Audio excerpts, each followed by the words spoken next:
Chào tất cả các bạn, hôm nay tôi sẽ giới thiệu cho các bạn về dòng máy cắt phép của Công Hàn Quốc, KSU 16H, lưỡi cắt 4.05 nha các bạn.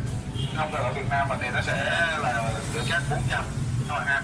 Máy cắt KSU này nó sẽ có là 3.7 kW, 5 người nha các bạn nha. Nguồn điện sử dụng là 380V ha. Các bạn nhìn thấy nè, chúng tôi đối diện đấu dây nè, đó, 3 pha 3.8 ha. Đây thì có nút on off, đây có cảnh báo là nguồn điện 380V nha các bạn nha. Rồi, và đây là lưỡi cắt này, các bạn có thể nhìn thấy lưỡi cắt ha.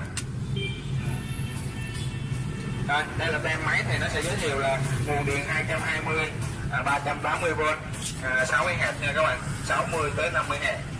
Rồi là có hai nguồn điện á.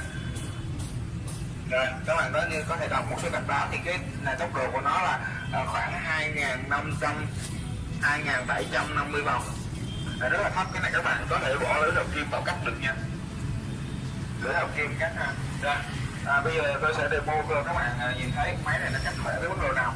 5HP nha các bạn, nó sẽ khác máy Trung Quốc rất là nhiều. Máy này rất là êm, motor lồng sắt,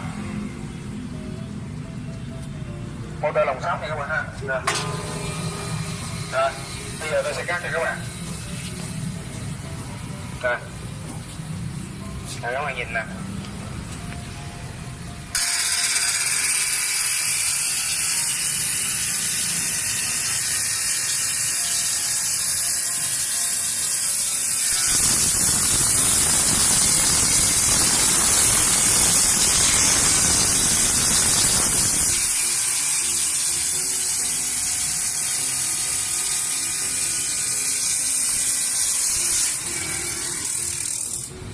Đó, máy cắt rất là êm các bạn ha. Máy cắt rất là êm. Rồi bây giờ tôi sẽ cho các bạn coi cái vật liệu nha. Xin lỗi các bạn, tôi tắt máy nè. Đây, các bạn coi vật liệu nè. Đó, cắt rất là đẹp nha các bạn ha. Máy chạy rất là êm so với một số máy đồng quê chở than ha. Rồi, tôi vừa mới giới thiệu xong cho các bạn về dòng máy